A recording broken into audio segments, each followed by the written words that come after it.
जिस तरीके से जीने के लिए खाना ज़रूरी है, कपड़ा ज़रूरी है, उसी तरीके से जीने के लिए पर्यावरण भी बहुत ज़रूरी है, क्योंकि हमारा पर्यावरण अगर जो अच्छा रहेगा तो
हम आपको लेके चलते हैं।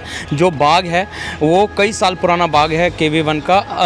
एक बात और बता देते हैं आपको कि आपने देखा होगा बहुत सारे स्कूलों में जैसे शिक्षा ज़रूरी है, पर्यावरण भी उसी तरीके से ज़रूरी है, लेकिन हमारे जो और स्कूल हैं वहाँ पे इन चीज़ों को देखने को बहुत कम मिलता है, क्योंकि वहाँ पे शिक्षा ही शिक्षा मायने रखती है, पर्यावरण कोई मायने नहीं रखता। लेकिन ये हम भूल जाते हैं कि अगर तो पर्यावरण नहीं होगा तो इस संसार में कुछ भी नहीं होगा, क्योंकि जल, पानी, हवा से ही ये जीवन चलता है, और जब यही ख़त्म हो जाएंगे तो जीवन कहाँ चलेगा और शिक्षा भी कहाँ रह जाएगी। अभी हम आपको लेके चलते हैं आगे, लेकिन आगे ले जाने से पहले हम दिखा देते हैं यहाँ पे शिक्षा की जो देवी है सरस्वती माँ, सरस्वती को जो बोला गया है विद्या की देवी। तो आपको दिखा देते हैं यहाँ पे एंट्री में ही शुरू में जो प्रार्थना होती है, प्रार्थना के टाइम पे माँ सरस्वती की वंदना होती है और उनका दीप प्रज्वलित होता है। अभी तो क्या समय हो गया है दोपहर का, लेकिन आप देख सकते हैं दीप रखा हुआ है यहाँ पे, जो कि रोज़ सुबह प्रज्वलित होता है। लेकिन KV1 की एक और ख़ासियत है कि शिक्षा के साथ साथ यहाँ पे संस्कार भी दिए जाते हैं, जो कि आज के टाइम पे देखा जाए तो कहीं ना कहीं विलुप्त होता जा रहा है। कि सुबह उठ के अपने माँ बापों के पैर छूने हैं, ये भी हमारे संस्कारों में है, क्योंकि माँ बाप का आशीर्वाद कहा जाता है। जब शिवजी भगवान ने अपने दोनों बेटे भगवान कार्तिकेय और भगवान श्री गणेश को परिक्रमा करने के लिए भेजा था, तो जो कार्तिकेय थे वो परिक्रमा करने निकल गए, लेकिन गणेश भगवान ने सोचा कि मैं परिक्रमा क्यों करूं, क्योंकि मेरे लिए तो सारा संसार ही मेरे माँ बाप है। और उन्होंने शिव माँ भगवान की और माँ पार्वती की परिक्रमा करके प्रथम पूज्य श्री गणेश जी का जो आशीर्वाद प्रदान किया था अपने माँ बापों से। तो वो संस्कृति कहीं ना कहीं विलुप्त होती जा रही है, लेकिन केंद्रीय विद्यालय में KV1 में ये संस्कार आज भी जीवित है। अपने गुरुओं का आदर, क्योंकि गुरु गोविंद दाऊ खड़े काको लगे पाए, बलहारी गुरु गोविंद अपने दियो बताए।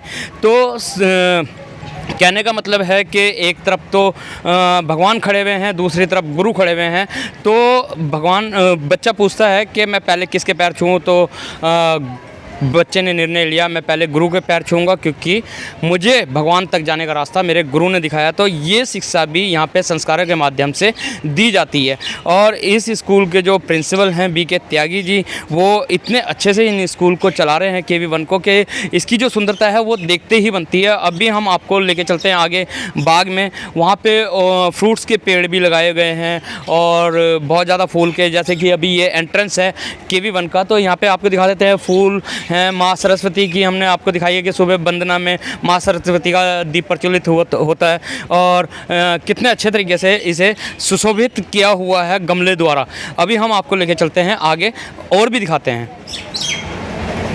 मेरे आसपास स्कूल के गार्डन है और गार्डन कितना सुंदर है। इसी के साथ ही हमारे साथ जो केंद्रीय विद्यालय 1 के प्रिंसिपल हैं VK त्यागी जी, वो भी जुड़ चुके हैं। उनसे भी जानते हैं कि आखिर इतना अच्छा पर्यावरण और इतना अच्छा वातावरण और इतने अच्छे संस्कार देने के लिए किस तरीके से इनके प्रयास जो है सफल रहे हैं। जी नमस्कार सर।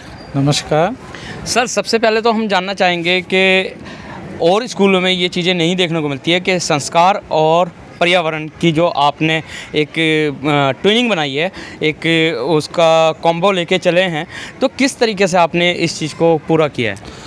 मैंने जब 5 साल पहले यहाँ ज्वाइन किया था तो उस समय हमारे यहाँ पेड़ पौधे इतने नहीं थे। आम का बाग तो खैर हमारा बहुत पुराना है, लेकिन हमारे पास इतने पेड़ पौधे नहीं थे। ज़मीन हमारे पास काफ़ी थी, तो ज़मीन खाली पड़ी रहती थी। तो हमने सोचा कि क्यों ना हम अपने बच्चों को इसमें इन्वॉल्व करें और इन बच्चों के साथ मिलकर हम लोग पर्यावरण को संरक्षित करें और पर्यावरण के प्रति इनकी जागरूकता उत्पन्न करें। तो हमने बच्चों को भी लगाया, अपने स्टाफ को भी लगाया और हमने खुद भी काम किया।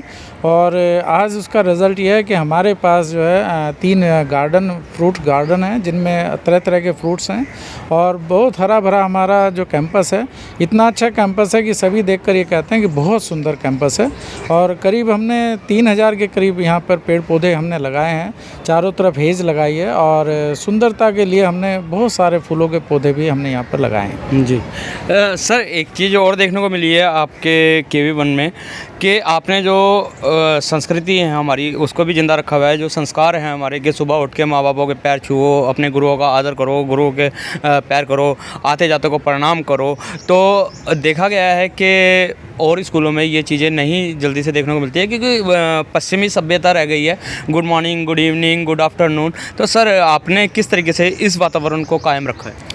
हमारी कोशिश ये रहती है कि हम अपनी जो सभ्यता है उसको ना भूल पाएँ और बच्चों में वो सभ्यता विकसित हो। इसलिए हम दादा दादी दिवस भी मनाते हैं। हम बच्चों को बहुत सारे ऐसे कंपटीशन कराते हैं जिसमें बच्चे अपने अंदर इन चीज़ों को विकसित करें। और यही कारण है कि जब बच्चे हमारे सुबह उठते हैं तो उनके हमारे 4 दिन के लिए हिंदी का में प्रोग्राम होते हैं और हिंदी में प्रोग्राम में बच्चे सुप्रभात ही बोलते हैं। हाँ, गुड मॉर्निंग या गुड इवनिंग या गुड आफ्टरनून नहीं बोलेंगे, तो बच्चे सुप्रभात ही बोलते हैं। और बच्चों को ये लगता है कि हम हिंदी बोल रहे हैं तो हमें इसमें भी गौरव अनुभव होना चाहिए। हम इंग्लिश के विरोधी नहीं हैं, हमारे यहाँ सभी सब्जेक्ट इंग्लिश में ही पढ़ाए जाते हैं, लेकिन जब हम बात करते हैं तो हम सभी भाषाओं को विशेष जोड़ देते हैं ताकि बच्चे सभी भाषाओं को सीखें, आगे बढ़ें, लेकिन अपनी हिंदी में भी बात करें और बच्चे अपनी सभ्यता को जानें। बच्चे रेस्पेक्ट करें, अपने पेरेंट्स की रेस्पेक्ट करें, उनके पैर छुएं, उनका आशीर्वाद लें, ताकि उन बच्चों को ये पता चल सके कि पेरेंट्स की भूमिका हमारे जीवन में क्या है। सर, एक चीज़ और देखी गई है, जैसे हम स्कूल में एंट्रेंस करते हैं, माँ सरस्वती की मूर्ति लगी हुई है, जो कि आज से 5 साल पहले नहीं थी, क्योंकि कहीं ना कहीं मैं भी KV1 का स्टूडेंट रह चुका हूँ, तो पहले नहीं देखा जाता था। लेकिन आपके आने के बाद अब सरस्वती वंदना भी होती है। तो कहाँ से आपको ये प्रेरणा मिली कि सरस्वती वंदना होनी जरूरी, क्योंकि सरस्वती माँ को शिक्षा की देवी भी बोला जाता है? देखिए, क्या सभी स्कूलों में जब हम बात करते हैं तो माँ सरस्वती की पूजा से ही हम लोग सब चीज़ें शुरू करते हैं। और हिंदू धर्म में माना जाता है कि माँ सरस्वती जो है विद्या की देवी है और बच्चों को ये पता होना चाहिए कि विद्या की देवी क्या है। इसलिए हमने गेट के पास ही माँ सरस्वती की स्थापना की। यह स्थापना हमने सरकारी खर्चे से नहीं की, केवल हमने प्राइवेटली अपने कुछ जो डोनर्स थे उनके माध्यम से इसकी स्थापना की। और वो गेट के पास इसलिए लगाई गई ताकि बच्चे आते हुए माँ सरस्वती के आगे नमन करें और उसके बाद ही अंदर प्रवेश करें। और हमारा प्रयास रहता है कि प्रतिदिन सुबह ही उनमें पूजा हो, वहाँ पर दीपक का प्रज्वलन हो। पूरे हम समय से दीपक का प्रज्वलन कराते हैं ताकि माँ सरस्वती की कृपा सभी बच्चों पर और इस विद्यालय पर बनी रहे। जी सर। सर, आप एक टीचर के साथ साथ अच्छे बागवानी भी हैं। आपने बाग को भी बहुत अच्छे से यहाँ पे लगाया हुआ है और काफ़ी फ्रूट्स वगैरह के भी पेड़ हैं। ये आम का बाग तो खैर बहुत पुराना है, लेकिन आपने और भी नए पौधे लगाए हैं। तो आपसे जानते हैं बागवानी के बारे में भी। आप थोड़ा सा बाग को घुमाइए हमारे दर्शकों को और बताइए कि बागवानी को हम कैसे रख सकते हैं। देखिए, हमने जो ये आप सामने देख रहे हैं सारे पेड़ पौधे अभी लगवाए हुए हैं। चारों तरफ जो है अशोक के पेड़ हैं, दूसरे हेज़ भी लगवाई गई है, इसमें गुड़हल के पेड़ भी हैं। और यहाँ पर अभी बाग आपने देखा होगा, हमारा बहुत पुराना बाग है ये, लेकिन हमने नए पौधे लगवाए हैं। आप देख सकते हैं ये नए पौधे मेरे समय के लगाए हुए हैं और इनमें हमने बीच बीच में बहुत सारे पौधे लगाए हैं ताकि ये पौधे जब ये बाग हमारा ख़त्म हो तो ये हमेशा के लिए ख़त्म ना हो, इसकी पहचान बनी रहे और नए पौधे यहाँ पर विकसित हो जाएं। और इन पौधों की वजह से ही हमारा जीवन है, क्योंकि अगर पर्यावरण ही संरक्षित नहीं रहेगा तो हम लोग जिंदा भी नहीं रह पाएंगे। और यही कारण है कि हमारे बच्चे इनके साथ ही सुबह जब आते हैं वो देखते हैं कि पेड़ पौधे कैसे होते हैं, कैसे करते हैं और अपने घरों में भी पेड़ पौधे लगाते हैं। तो आप एक तरफ इधर देख सकते हैं, ये जो बाग हमने सामने बनाया है ये हमारा जो है अमरूद के पेड़ हैं, उसमें सभी तरह के पेड़ हैं। केले के पेड़ हमने देखेंगे आप, केले लगे हुए हैं, सभी लोग केले खाते हैं, बच्चे भी खाते हैं। और इस साइड में भी आप देखेंगे तो हमारे बहुत पेड़ पौधे लगे हुए हैं। हमने जो हमारा खेल का मैदान है उसके चारों तरफ भी अशोक के पेड़ लगाए हैं और उसके बराबर में जो वेस्ट लैंड पड़ी हुई थी उसमें भी हमने बहुत सारे पेड़ पौधे लगाए हैं। तो हमारा प्रयास ये है कि किसी भी तरह से पेड़ पौधे हमारे सरवाइव करें, उनको अच्छे से हो जाएं तैयार, ताकि पर्यावरण भी बचा रहे और पेड़ पौधों से बच्चों को फल भी मिलें। सभी जो शिक्षक यहाँ रहते हैं उनके घरों में भी हमने पेड़ पौधे लगवाए हैं। आप अगर देखेंगे तो कहीं से भी खाली जगह नहीं दिखाई देगी। तो हमारा प्रयास यही है कि ज़्यादा से ज़्यादा पेड़ पौधे लगाएं और पर्यावरण को संरक्षित करें। सर, अधिकतर स्कूलों में देखने को मिला है, या स्कूलों में क्या प्राइवेट जितने भी हैं, कि वो लैंड जो खाली होती है उसका यूज़ जाते हैं कि बिल्डिंग बनाने में ज़्यादा करेंगे, ज़्यादा से ज़्यादा पैसा। लेकिन आपने यहाँ पे बागवानी करके इस लैंड का यूज़ किया है, इतना खूबसूरत भी लग रहा है। तो ये विचार कहाँ से आया? आपने मतलब बचपन से ही ये विचार हैं आपके अंदर, या अब भी कहीं से प्रेरणा मिली है? क्या कारण है ऐसा? नहीं, हमारा प्रयास ये था कि मैं इससे पहले मसूरी में भी था, वहाँ पर भी हमारे चारों तरफ बहुत अच्छी सी पहाड़ी थी जिस पर बहुत सारे पेड़ कटे हुए थे और नंगी पहाड़ी थी।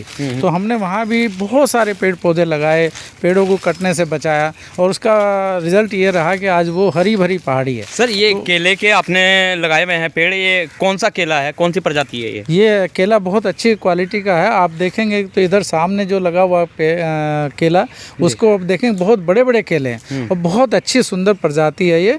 और आप देखेंगे चारों तरफ केले के पेड़ हैं और कितने अच्छे सुंदर पेड़ हैं। इधर जो बाग आप देखेंगे अमरूद का और दूसरे अन्य पौधे यहाँ पर लगे हुए हैं। तो ये सारे पौधे जो हमारे फल देते हैं और बच्चे जो है ना बहुत अच्छे से इनको खाते भी हैं। तो हमारा प्रयास यही है कि किसी भी तरह से हमारा हरा भरा जंगल बने, पूरा एक बाग बने, विकसित हो और लोगों को फल भी मिले और पर्यावरण भी संरक्षित तो हो। जैसे ये बाग है सर, इनके फल आते हैं तो ये बाज़ार में बेचते हैं या यहीं पे जो स्टाफ है या हमारे स्टूडेंट हैं उन लोगों को दिए जाते हैं? देखिए, ये फल हमने फ्री छोड़ रखे हैं। जो भी बच्चे आते हैं वो घूमते हैं, अपने आप तोड़ लेते हैं। तो हमारा प्रयास ये रहता है कि किसी को भी ऐसा ना लगे कि भाई ये हमने जो फल केवल हमने लगाने के लिए, हमारे बच्चों ने क्योंकि खुद ही उन्होंने लगाया, इनको तैयार किया। आप देख सकते हैं कि तरह तरह के हमारे पास फल हैं, इनमें फल लगे हुए हैं बहुत डिफरेंट टाइप के, कोई एक टाइप का नहीं है। तो इसमें हमारी कोशिश यही है कि बच्चे ही इनको यूज़ करें और इनको खाएं। सर, ये आड़ू का पेड़ है, जैसे आड़ू में भी बहुत सारी प्रजाति है, सरवती, और हमें तो इतना ज़्यादा मालूम नहीं है, लेकिन आप बागवानी करते हैं तो ये कौन सी प्रजाति का पेड़ है? सरवती है और बहुत सुंदर प्रजाति है और बहुत मीठा है। तो आप देखेंगे कितने अच्छे लगे हुए हैं और ये सब के सब बच्चों के लिए ही हमारे यूज़ होते हैं। और अमरूद भी आप देखेंगे कितने अच्छे अच्छे अमरूद हमारे पास हैं। और हमने ये एक बाग ये विकसित किया, एक आगे भी बाग विकसित किया है, तीसरा हमने उधर भी विकसित किया है। और मेरे अपना जो क्वार्टर है बिल्कुल बराबर में, इसमें भी हमने बहुत सारे पेड़ पौधे लगाए हैं। हमारी कोशिश ये है कि हर चीज़ पौधा यहाँ पर अवेलेबल हो। जी, आप हमारे चैनल के माध्यम से दर्शकों को क्या संदेश देना चाहेंगे पर्यावरण के ऊपर? हम चाहेंगे कि सभी लोग अपने घरों में एक छोटा सा गार्डन विकसित करें और हम अपने गमलों में भी ऐसे पौधे लगा सकते हैं जिनमें फल लगें, और उससे हमें दोनों फ़ायदे होंगे, पर्यावरण भी संरक्षित होगा और फल भी हमें मिलते रहेंगे। जी, आज के समय में आज आपने देखा होगा कि कितने जो नींबू का रेट कितना हो गया, 160 170, और अगर हम अपने घर में एक नींबू का छोटा पौधा लगा लें तो उस पर बहुत सारे नींबू आ जाते हैं। तो हमने यहाँ बहुत सारे नींबू के भी पेड़ पौधे लगाए हुए हैं। तो हमारा प्रयास यही है कि हम सबसे चाहेंगे कि सभी अपने घरों में और छत पर थोड़े से पौधे ज़रूर लगाएं ताकि पर्यावरण को बचाया जा सके। आप रुड़की शहर के सबसे बड़े स्कूल के प्रिंसिपल हैं, तो अपने साथ के और स्कूलों को क्या संदेश देना चाहेंगे आप? हम सभी से चाहेंगे कि सभी इस मुहिम में आगे बढ़ें और सभी जो है इस कार्य में करते रहें और पर्यावरण को संरक्षित करने के लिए ज़्यादा से ज़्यादा पौधे लगाएं। जी, हमारे यहाँ कोई भी पेस्टिसाइड का यूज़ नहीं किया जाता है, और आप देखेंगे कि बिना पेस्टिसाइड के भी हमारे कितने अच्छे केले आपको दिखाई देंगे, बहुत अच्छे ग्रोथ है उनकी। और जो फल लगे हुए हैं वो भी बिना पेस्टिसाइड्स के हैं। और पेस्टिसाइड का प्रयोग करने से सबसे बड़ा नुकसान ये होता है कि एक स्टडी में पाया गया कि वो पेस्टिसाइड्स हमारे बॉडी में चले आते हैं और हमारे शरीर में कैंसर जैसी बीमारियों को जन्म देते हैं। तो अगर हम पेस्टिसाइड का प्रयोग ना करें, नेचुरल वे में इन चीज़ों को ग्रो करें तो अच्छा होगा और हम लोग इन बीमारियों से बच पाएंगे। लेकिन किसान तो ज़्यादा से ज़्यादा पेस्टिसाइड का यूज़ करता है अपनी फसल को बढ़ाने के लिए, जबकि जैविक में भी बढ़ा सकते हैं। हाँ, बढ़ा सकते हैं, लेकिन उनको जागरूकता की कमी है और इस जागरूकता की कमी के कारण वो अपने आप ही इन बीमारियों को निमंत्रण दे रहे हैं और यही कारण है कि ये बीमारियाँ बढ़ती जा रही हैं। कैंसर एक आम रोग बन चुका है और जो प्रत्येक व्यक्ति को मिल जाता है। इसी तरह से बीपी का हर एक के पास परेशानी है, इसी तरह से लोग शुगर के पेशेंट होते जा रहे हैं। तो पेस्टिसाइड्स का प्रयोग हमारी सब चीज़ों के लिए नुकसानदायक है। तो अगर हम पेस्टिसाइड से बचना चाहते हैं तो हमें ध्यान रखना होगा कि हमें जैविक की तरफ बढ़ना पड़ेगा और सभी चीज़ों में जैविक में भी उतना ही उत्पादन हो सकता है अगर हम थोड़ा सा ध्यान रखें। जी, बहुत बहुत धन्यवाद आपका हमारे चैनल पे जुड़ने के लिए। Thank you. तो ये थे हमारे साथ वीके त्यागी जी, जो कि केंद्रीय विद्यालय 1 के प्रिंसिपल हैं। इन्होंने कितनी अच्छी मुहिम चला रखी है कि जैविक में बाग लगाया हुआ है। आप देख सकते हैं अनार के भी पौधे हैं, केले के भी हमने आपको दिखाए हैं, यहाँ पे आड़ू गए हैं, अमरूद है और मतलब हर तरीके के पौधे यहाँ पे मिलेंगे और जो कि पेड़ बन चुके हैं और फल दे रहे हैं। और सबसे बड़ी जो खासियत है वो ये है कि यहाँ का जो भी फल है, जो भी फ्रूट है और या जो भी सब्जी है वो मार्केट में बिकने के लिए नहीं जाती, यहीं के छात्रों के और यहीं के जो स्टाफ है उनके काम आती है। तभी कहीं ना कहीं देखने को मिला है कि जो केंद्रीय विद्यालय के स्टाफ है, टीचर एंड जो टीचर हैं वो हेल्दी हैं और हेल्दी रहेंगे तो शिक्षा के क्षेत्र में भी हम ज़्यादा से ज़्यादा दिमाग लगा पाएंगे। या इसीलिए तो कहा गया है कि जैसा खाएंगे अन्न वैसा होगा मन। जो भी फ्रूट्स हैं वो जब खाते हैं तो तन को स्फूर्ति मिलती है, तो उससे जो मन है हमारा वो भी खुश रहता है और जब मन खुश रहेगा तो हम शिक्षा भी अच्छी दे पाएंगे और जो भी कार्य हैं वो भी अच्छे कर पाएंगे। तो ये कहीं ना कहीं प्रेरणा का स्रोत हैं हमारे वीके त्यागी जी, जो कि प्रिंसिपल हैं KV1 के। इनसे भी हमें बहुत कुछ सीखने को मिला है आज कि अपने बड़ों का आदर करो, गुरुओं का सम्मान करो, माता पिता के पैर छुओ और जो विद्या की देवी है सरस्वती उसकी वंदना करो, क्योंकि जब तक हम वंदना नहीं करेंगे अपनी भारतीय संस्कृति को भूलते जाएंगे, पश्चिमी सभ्यता में चलते जाएंगे तो कहीं ना कहीं एक कहावत है कि कौवा चला हंस की चाल, अपनी भी चाल भूल गया, तो यही नुकसान उठाएंगे। इसीलिए हमारी भी आपसे यही रिक्वेस्ट है कि जो भी करो अच्छा करो और महान बनो। इसी के साथ बने रहिए राही न्यूज़ में। मैं आपके साथ संदीप पोईवाल। मिलते हैं आपसे इसी तरीके की एक और कड़ी में अगले अंक में। धन्यवाद।